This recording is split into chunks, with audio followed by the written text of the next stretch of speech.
Yes friends, welcome back to the video. So we were talking about how did the intellectuals or the intelligentsia in the France let the people down or the general public down. So the thing is, like, if you see the intellectuals like Voltaire, Rousseau and Montesquieu, they had a great ideology, the ideology of enlightenment. They were talking about making the people free, talking about the individual rights. For example, like Montesquieu told, like, what is enlightenment? He was talking about it is a freedom from a self-imposed tutelage, or just like a burden you have to shed. And when it comes to Voltaire, he was talking about church, what a den of superstition it was, a monument of bigotry it was. Then when it comes to the Rousseau, he was talking about social contract, where he said, like, the relationship between the ruler and the subject is like a social contract, and if the ruler is not willing to work according to the popular will, the people have every right to revolt. So this is the reason why you see such values of French Republic that we see today has been the cornerstone of many other constitutions. But the thing that we are talking about is like the same thing that has happened to Christianity has unfortunately not happened to Islam. So what happened is, like, post 1950s, when there has been a huge migration, you see a very liberal, very progressive, a very secular state where the religion and the state has been separated, has been very much practical and very much done for Christianity, but unfortunately it didn't happen to the Islam and Muslims in general. So what happened is, like, you have one population that has been very much conservative and much closer to their roots in Middle East. So this situation has in a way exaggerated the situation, and the non-state actors like ISIS has made a good use of it. So what is the way forward where France can change? That is the situation that we are talking about. And there is another thing that has led to such a situation is because, like, if you look into the intelligentsia or intellectuals, right, the France led Europe in many ways. Particularly if you see, like, 1970s and 1980s, we see a thought process called postmodernism or post-structuralism.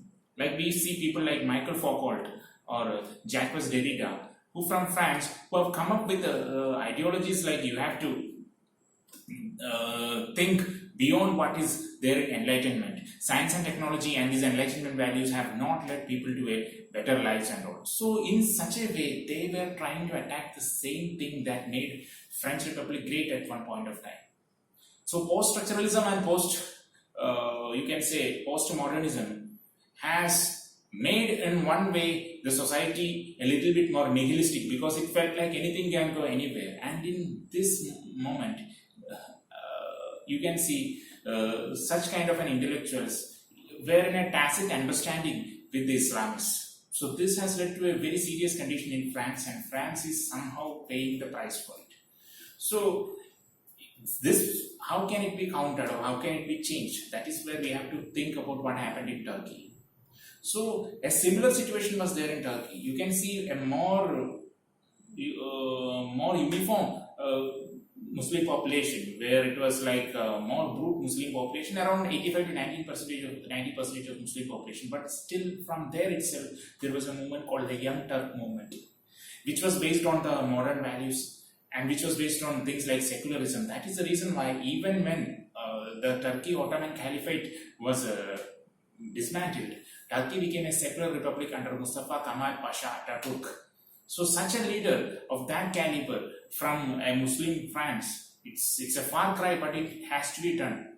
And I'm not talking about the democratic credentials of Mustafa Kemal Pasha, because he was a dictator in many ways. But his ideology of secularism, his ideology of separating state from religion is the best thing that can happen to Islam all over the world if it has to reform and counter-reform. Otherwise, a situation far dangerous from this can happen in the long run.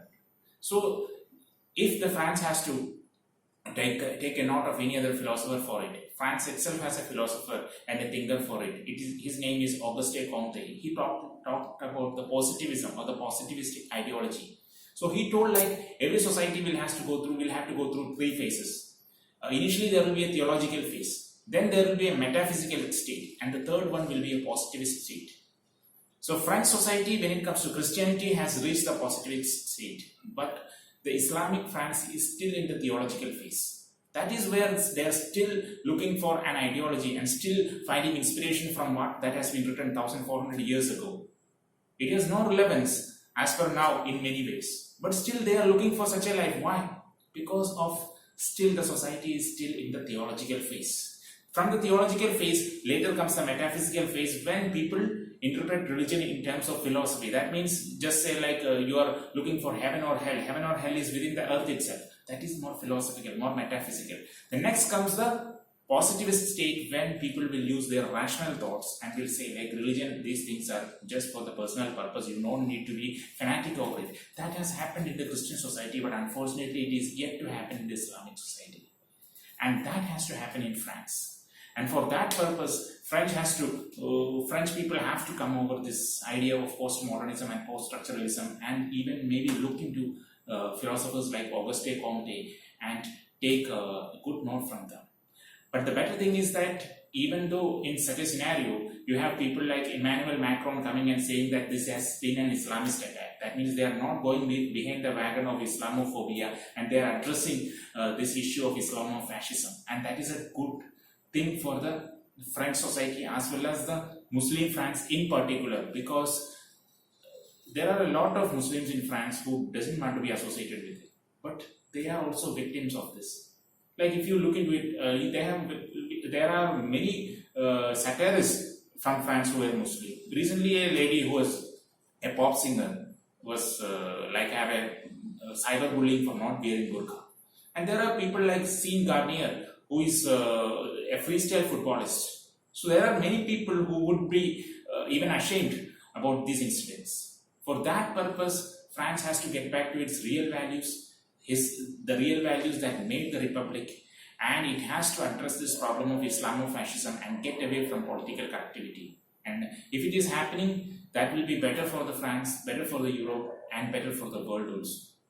So that is where certain things has to be done. So this is all I wanted to talk about. Thank you for listening to me.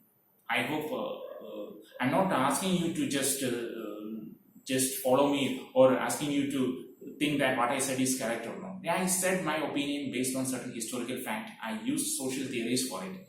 And please think about it. Please think about these things what I said, whether it is correct or not, with the help of history, with the help of social theories, and with the help of whatever events that have happened in history. That's all I wanted to know, what I wanted to do, because being a teacher, I just want you to understand and I want you to think about it and see what is happening. So that's all I wanted to say. Thank you all. Thank you very much. Bye.